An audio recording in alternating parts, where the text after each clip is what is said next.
こんにちは、斉藤直樹です。今回は自分の限界を超えて成長する方法、限界突破の仕方についてお伝えしようと思います。あと質問をくれた方のね、絵がめちゃくちゃ良くて、その絵にも触れながら解説していこうと思います。20代、スピラさんからの質問です。斉藤直樹先生、こんにちは。いつもためになる動画をありがとうございます。いきなりですが質問です。もうこれ以上絵が上手くならないのではという限界をどう超えていけばよいのかについてです。私は幼い頃から絵を描き続けて今に至ります。最近ではここならで依頼をいただけるようになりました。しかしここ数年絵が上達している感じがなく、目指しているイラストレーター様、しぐれういさんの絵を見て勉強しているつもりなのですが、どうも上手くなりません。何がダメなのか、逆に良いところはあるのか、それすらわからない状態です。参考に私の X のリンクを貼っておきます。自分で良いところを見つけたり、ダメなところを見つける具体的な方法はあるのでしょうか？長文多文失礼しました。どうかお答えいただけますと幸いです。斉藤直樹先生のますますのご活躍を心より応援しております。スピラ。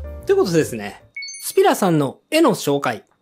スピラさん、ご質問ありがとうございます。自分の絵の良いところ、悪いところがわからないっていうのは、特に黙々と一人で描いていれば、誰しもがそうなる部分だと思うので、とてもね、よくわかる悩みだなと思って聞いていました。で、動画を見ている皆さんね、スピラさんのイラストがどういうイラストなのか気になっていると思うので紹介するんですが、初めに言っときます。この方ですね、ものすごく才能ある方だと僕は思いました。フォロワーを見るとまだ7人とか、そのぐらいのフォロワーなんですが、この方がやる気になったらね、1年後とか2年後とか、もうどう化けているのかわかんないよっていうぐらい僕は絵に力を感じました。はい、例えばですね、こちらのイラスト、ディズニーのツイステッドワンダーランドのラギーブッチくんですが、キャラクターの表情もね、すごく魅力的に描かれていて、とても印象がいいですが、いや、何よりですね、この方、手と服のシワの捉え方がめちゃくちゃうまいんですよね。はい、見てみてください。この指の感じ、指の表情、男っぽいね、少し角張った骨格をしているんですが、でもね、少年っぽい柔らかさも表現するために、少しね、手の角張りを押さえて、丸っこくも見えるように、かなりね、神経を使って描いているのがよく見えます。あとは線で描くところと、影で描く部分の、この整理の仕方も見事で、それによってね、立体感と構造感を、うまくね、出しているのもいいですよね。はい、もうめちゃくちゃ最初から細かいこと言いますが、このですね、手に落ちている影と、指に落ちている影、この2つの影の濃さが、実は微妙に違っているのがわかるでしょうか？これね、実は偶然じゃないです。この方、完全に意識して、この2つの違いを塗り分けています。なぜね、この2つの影を違う色で塗り分けているのかっていうと、この2つの影の濃さで、スピラさんは絶妙なニュアンスの違いを描き表そうとしているんです。例えばね、この手のひらの濃い影は、指の影よりもね、若干濃い色で塗り分けられているんですが、ここはですね、手のひら自体が完全に指はこの掴んでいる耳の影になっていて、奥に引っ込んでいるので、ここはね、濃い影にして表現しているんですが、この指のここの影はですね、それよりも一段階薄い影になってますよね。これはですね、手のひらの影とは全く意味合いが違って、ちょっとだけ第一関節が折れ曲がってますよっていう意味の影なんです。なので、他よりも若干薄い影で描かれているっていうわけなんですね。はい。さっきも言ったね、手の柔らかい印象っていうのは、実はこの薄い影のおかげなんですよね。はい。それに加えて、これね、ちょっと細かいのでわかるかな？この第一関節の指の塗り分けが、ちょっとだけね、丸い形になっているじゃないですか。この丸みのおかげで、なんかこの子の手、男の子の手なのになんか柔らかそうって思わせられているわけなんです。見ている人は。はい、すごいですよね。しっかり見ていくともっとあります。この手のひらと手首を分けるこの部分なんですが、この部分の影と線もすごくセンスが良くて、ここですね、仮に全部線で描くとこうなります。はい、かなりごつめの手、ザ男の手っていう感じの手になっちゃうんです。でですね、逆に色で全部描こうとするとこうなります。今度は結構柔らかめな手になるので、少し女性的な感じというか、年齢感も少し下がるというか、ちょっとね、柔らかくなりすぎるんですよ。それをですね、一部分だけ線で描いて、あとは影で塗り分けることによって、この方は絶妙に硬さのコントロールをしているんですね。この気の使い方やばいですよね。あと、絵が上手い人って、この襟とかね、あとは袖口の構造感を表現するのが上手いんですが、この絵も襟やネクタイの構造感にとてもこだわって描かれているのが見て取れます。はい、もう細かいんですけどね、このネクタイもね、結構構ね、記号的に描いてしまいがちなんですが、この方はね、記号ではなく、ちゃんと立体として描いています。はい、このね、ネクタイの結び目のノットの部分にね、首に巻いた細い部分がどのように入っているのか、だったり、ノットでね、一回ギュッと締められて、で、そこからネクタイが出ている部分、ここね、ディンプルって言うんですけど、このディンプルのちょっとした凹凸も、ちゃんとね、影で描き分けられていたりするんですよね。はい、めちゃくちゃ細かいこだわり。ね。一部だけ詳しく解説してみましたが、この細かい部分にギュッと詰まった工夫の数々、それだけでもこの方の絵に対するこだわりが分かっていただけると思います。まあちょっとね、こう、一枚一枚この調子で細かく解説しているとキリがないので、まああとはサクサク紹介していきますが、はい、こちらのイラストもですね、角度違いでもう一枚このキャラを描いていて、いや、これもいいですよね。腕のところ、大きめのスーツを着ていて、こう、シワがね、たるんでいる感じだったり、あとはベストは上着に比べて、ジャストサイズで着ているので、胴回り、結構ピチッとしたシワができていたり、このサイズ感の描き分けが素晴らしいですし、あとは何よりもね、ドーナツ美味しそうですね。食べ物を美味しそうに描けるのはすごいです。はい。あとはですね、他にも、僕のヒーローアカデミアのトガちゃんを描いていたり、これはさっきと同じ、ツイステのイデア・シュラウドですね。そして、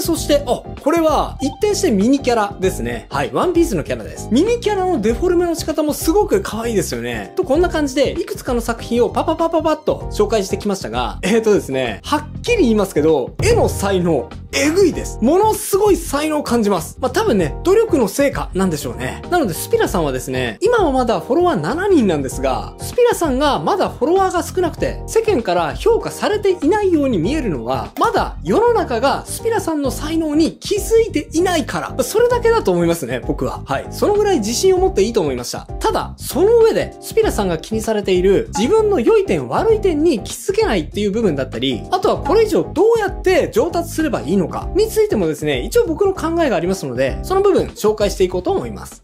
良い点と悪い点について。ですね、質問にあった何が良い部分なのか、そしてダメな部分はどこなのかについてなんですが、これね、少し辛辣な言い方になってしまうと思うので、ちょっとね、傷つかないか心配なんですが、はい、ちょっとね、心の準備をして聞いてくださいね。言いますよ。スピラさんの絵はですね、めちゃくちゃうまいんですが、全体的にちょっと花がないです。その花のなさのおかげで、他人から良さになかなか気づいてもらえないんですね。おい、直樹、あんまりひどいこと言うなよって思われるかもしれませんが、いえいえ、違うんですよ。さっきも言ったように、スピラさんの絵の才能、画力はね、すごいです。もう、レベチだと思ってます。そこに関してはもう最高です。ただですね、なんて言うんだろうな。画力の高さと反比例して、なんかですね、めちゃくちゃ自信のなさを感じるんですよね。まるでですね、決まった範囲でしか絵を描かないって自分で決めちゃっている感じというか、なんかね、そういうこう、枷のようなものを感じるんですよね。で、その原因になっているのが、おそらくですよ。おそらくスピラさんの完璧主義的な性格によるものなのかなというふうに思いました。僕ですね、以前にも完璧主義の人なんてめったにいないよって言ったことがあると思いますが、この人はですね、その珍しい完璧主義的な性質を持っている人だと思います。で、その完璧主義的なところが、おそらくスピラさんのいい部分でもあり、僕は悪い部分でもあるんじゃないのかなっていうふうに思います。はい。まずですね、完璧主義的なところのいい点から言うんですが、いい点はですね、めちゃくちゃ物事を観察しまくるってところです。さっきね、僕が冒頭で紹介したように、すごく物事の細かいところまでこだわって、もう真剣に表現するので、ここは全部線で描いた方が立体表現的にはいいのかな？いやいや、影で表現した方が柔らかさを表現できるんだろうか？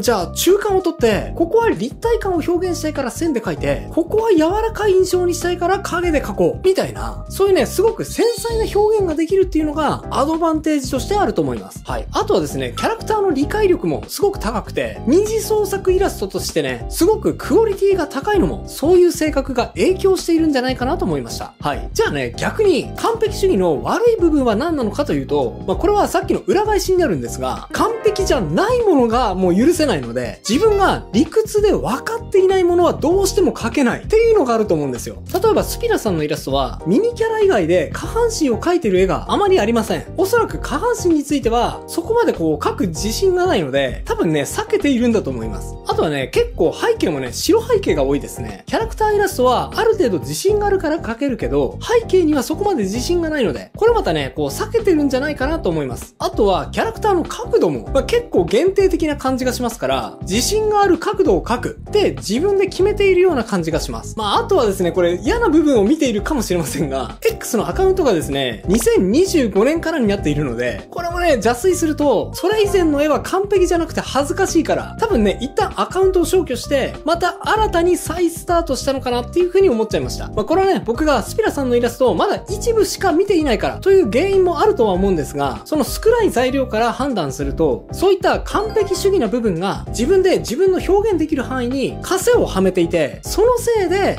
窮屈になってしまって、それがね、花のなさに繋がっていそうだなって僕は感じました。でも自分で自分の長所と短所を発見するって結構難しいですよ。なかなかそういうことって自分自身でも分かりづらいものだと思います。ただ僕なりにですね、長所と短所の発見の仕方を言うとですね、まず長所の発見の仕方ですが、他人についついイラッとしてしまう部分。これはね、自分の長所である可能性が高いと思います。例えば僕の場合、結構ね、絵の中でも情報伝達的な部分が得意みたいで、例えば街中の広告とかを見ていると結構イラッとすることが多いんですよ。電車の広告とかもね、何の気なしに見ていても、いやいや、この広告のターゲットは学生なんだから、このモチーフを描いちゃったら、どっちかっていうとおじさんとかおばさんにしか伝わんないじゃん。もっと学生に響きそうなモチーフ選びあっただろう。とか、いや、この画面構成だったら、言いたい内容の半分も伝わんないじゃん。色はこれを使って、キャッチコピーはこうすべきだろう。とか、そういう部分にね、普通にイラッとすること結構あるんですよ。なので、僕は結構、そういうデザイン的な仕事が自分には向いているんだろうなっていうふうに思います。短所の発見の仕方なんですが、さっきね、スピナさんにも言ったように、長所と短所って結構ね、表裏一体である場合が多いんですよ。つまり僕の場合、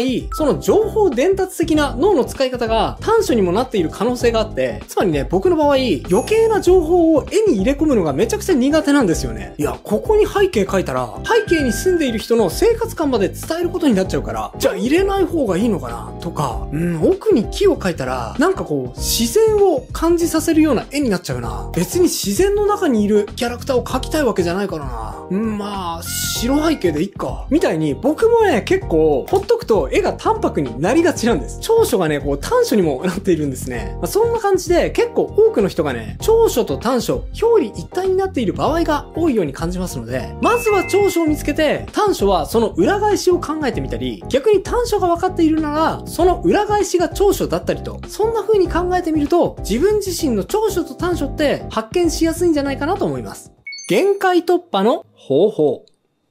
最後に、自分の成長を止めずに限界を突破する方法についてお伝えします。これですね、スピラさんもそうですし、他の人ももしかしたらそうじゃないかなと思うんですが、実は自分の限界って自分で勝手に決めちゃっていることが多いと思います。なので、これね、自分だけではなかなか解決できない問題だと思うので、他の人の力を少し利用させてもらった方がいいと思うんですよ。はい。具体的に何をするのかっていうと、誰かに無茶ぶりしてもらうですね。はい。そういう方法がいいんじゃないかなと、経験的に思います。例えば、僕みたいなね、プロのイラストレーターもそうなんですが、趣味で描いていた時よりも明らかにプロでやり始めてからの方が絵が上手くなる人って多いじゃないですか。あれはなんで上手くなるのかっていうと、仕事を頼んでくれる人が今まで描いたことがないものを無茶ぶりしてくれることがあるからです。そのね、無茶ぶりに応え続けていると、なんかね、勝手に画力って上がっていっちゃうものなんですよね。なのでですね、今回、これからですね、僕がスピナさんはじめ、皆さんに無茶ぶりのお題を3つ出していきますので、なんとかね、皆さんはその無茶ぶりに答えてみてください。3つ出しますが、1つでもいいです。この無茶ぶりに答えてみたいなという無茶ぶりを1つ選んでね、ぜひね、絵を描いてみてください。ですね、これ1つ言っておきますが、僕が実際に仕事でこういう絵描いてって言われたことのあるお題もあります。いや、